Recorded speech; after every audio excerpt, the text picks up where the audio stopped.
nabalutan na raw ang mga taga Purok 5 sa barangay Tanyag sa Taguig nang sa kasagsagan ng pagbuhos ng malakas na ulan nitong nakaraang linggo. Isang nakasusulasok na amoy ang umalingasaw sa kanilang lugar. Hanggang ang welder na si Nelson may napansing nakabara sa creek o estero malapit sa kanyang bahay. Bumaba po ako dito. Bigla po ako kinilabutan. Tumakbo ako rito, paakyat. Tapos po sinabi ko sa mga kasama ko na mayroong doon na kahinahina ng basura. Nakabalot man sa itim na trash bag ang bumara sa creek. Kinutuban sila agad. Baka kung ano ito. Maleta? Malaki nga. Kaya mo? Loy? Mabigat?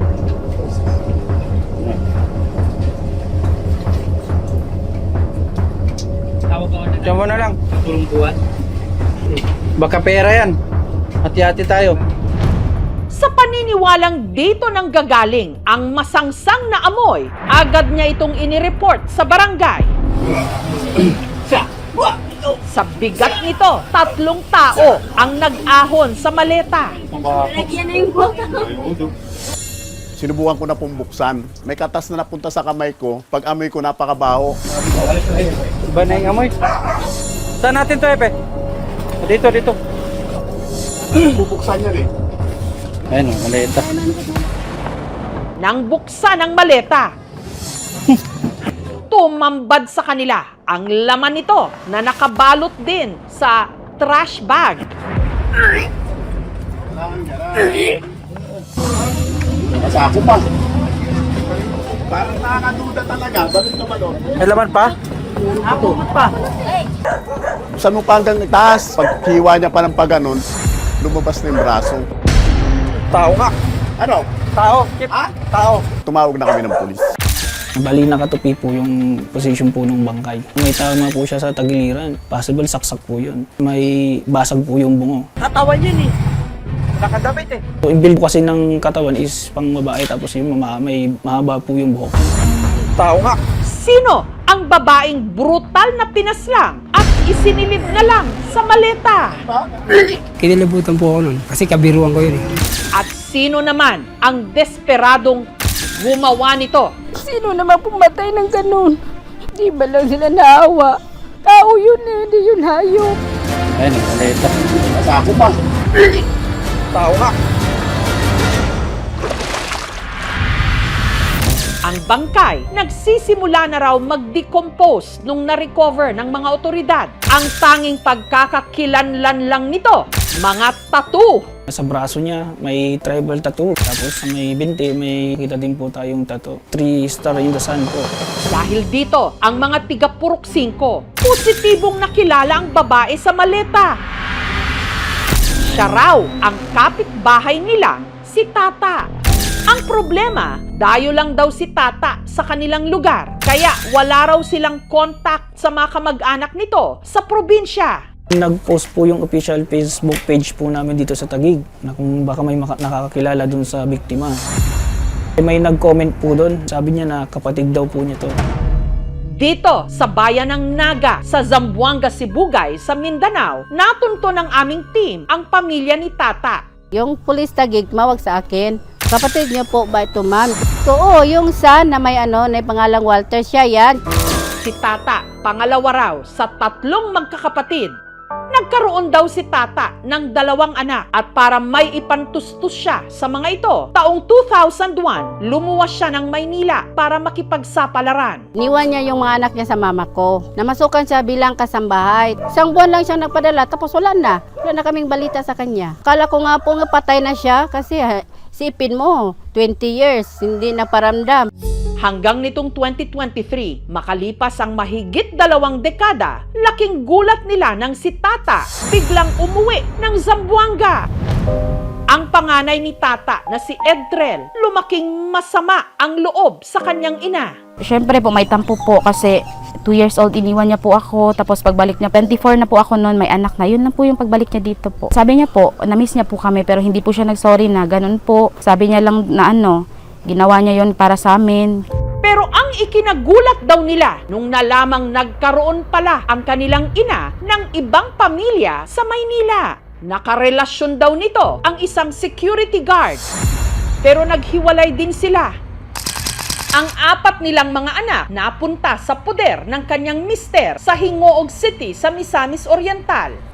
Ang naipakilala lang daw ni Tata sa kanila dahil dinala niya ito sa Zamboanga, Sibugay, ang bunso na si Princess Heart na anak din pala ni Tata sa ibang lalaki.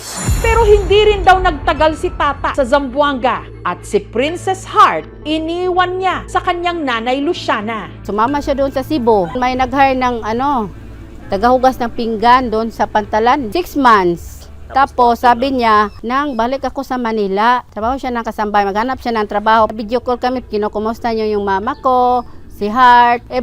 Yung birthday ni Heart, sabi niya, nang, handa mo yung birthday ni Heart ha? O, bigay siya ng pera. Laking gulat na lang daw nila nang nakarating sa kanila ang balita. Maleta? Oh, malaki nga. Kaya mo? Na may babaeng patay na isinilid sa loob ng maleta. At ang tattoo nito sa binti, pareho ng tattoo ni Tata. Masakit nga po sa amin nung nalaman namin na ganun po. Tapos brutal pa yung paggagawa sa kanya po.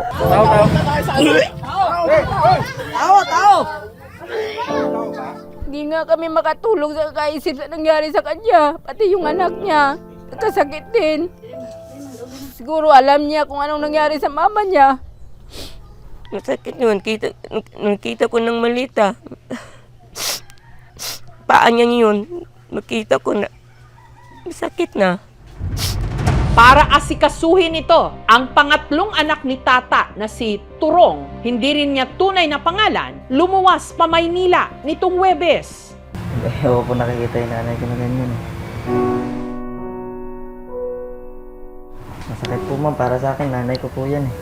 So kahit hindi mo man makita ng talagang buo, pakiramdam ba bilang isang anak, may parang ano ba yun, parang lukso ng dugo? Opo ma'am. Agad nag-imbestiga ang Taguig City Police na pag-alaman nila na halos 1 buwan na raw hindi umuuwi si Tata sa inuupahan nitong kwarto sa Barangay Tanyag. At ang naging pangunahin nilang suspect sa pagpatay sa kanya, ang napabalitang bagong karelasyon nito na may-ari mismo ng apartment na tinutuluyan niya, si Kaloy, hindi niya tunay na pangalan. Bago kay Kaloy ay may 2 pa siyang kinasama noon. 1 buwan siyang nawala, bumalik siya sa pangalawa. Itong pagbalik niya after 1 month, itong pangatlo niya kinakasama si alias Kaloy, baka ito yung naging dahilan para magselos. Nang puntahan ng mga pulis ang apartment ni Tata, naabutan nila roon si Kaloy kasama ang mga kaibigan at ang mga boarders niya na sina Rambo at Donnie. Hindi rin nila mga tunay na pangalan. Nakita namin doon sa may garahe ng kanyang bahay, yung isang video okay. Merong isang punit ng sako. Yung punit ng sako na yon ay kahalintulad ng sako na nakita natin doon sa bangkay ni Tata na iginamit pambalot. Doon sa 4th floor, nakita namin yung mga buhok ng mahahaba na parang buhok ng babae at mga may traces din ng blood. Pero dahil nahulihan nila ang 3 ng mga drug paraphernalia, pati sina Rambo at Donnie, dinakip na rin ng mga pulis. Bali, naging person of interest po sila dahil yun nga, yung isa sa kanila is yung naging live-in partner po nitong victim po natin. Mas lumakas daw ang kanilang kutob na may kinalaman ang 3 sa krimen dahil sa mga nadiskubre nilang posibleng ebidensya sa loob mismo ng apartment kung saan nagrenta ng kwarto si Tata. May nakuha po kami yung blood stain sa may 4th floor po, which is pinakulik po natin sa soko natin. Meron din pong dress na kulay peach na nakuha dun sa kwarto nitong victim natin na may suspected na dugo din po. Subjected for DNA examination po itong mga to. Pero ano naman kaya ang maaring naging motibo ni Kaloy sa di umano pagpatay kay Tata?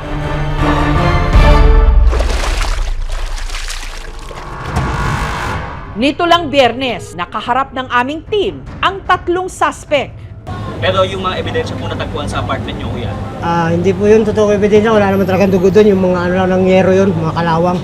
Yung sako na nasa ilalim ng video kay kuya, yun daw yung Oo. same sako na Hindi, natagpuan. marami po talaga sa ako doon. Brooksing ko yun. Limang garbage bag, marami doon. Kaya wala kaming ano doon. Pati yung kwarto ni tata kuya, parang magulo daw. Tapos parang doon Hindi galing talaga, yung maleta. gano'n lang talaga yun. Kasi tinanggal ko na ibang mga damit niya doon sa ilalim. Bakit niyo po tinanggal kuya? Kasi yung mga damit naman ng anak ko yun, hindi naman sa kanya lahat yun. Totoo po ba may relasyon kayo ni tata? Parang isang buwan pa lang po. Nagpaalam siya may pupuntahan, hindi na siya bumalik. Yun lang po ang alam ko. Masama po ba loob yun na nakakulong kayo dahil sa krimen? Siyempre po. Wala naman kaming alam dun eh. Damay lang po talaga, no? Damay lang po talaga yun. Tira ko po sa kanya, wala na, tapos na po pangyayari na yan. Nangupahan lang ako dun, sir, eh. Ay naamin niyo po na may kinalaman kayo sa droga. Sa droga lang po. Pero yung sa nangyari po kay tata, may gusto po ba kayong sabihin? Wala po kami alam dun.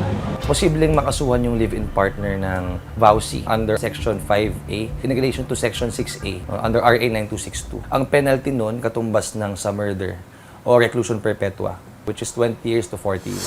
Pagtatangkang itago yung katawan ng biktima. So, pwede rin siyang makasuhan ng obstruction of justice. Kung mapatunayan na yung dalawa, kasama sa pagpaplano na pagpapatay sa biktima, pwede silang makasuhan bilang co-conspirators.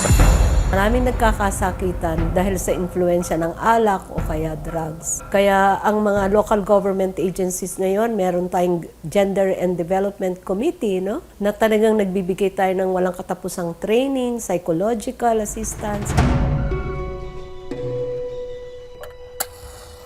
Ang pinoproblema nila ngayon, saan daw sila kukuha ng pera o mahigit 100,000 pesos para makremate si tata bago ito iuwi sa Zamboanga, Sibugay. Nananawagan po ako sa may mga puso po na sana po matulungan kami mailabas si mama po sa punerarya at maiuwi na po dito sa Mindanao. Ito lang itong bata ko, mahal ko anak ko.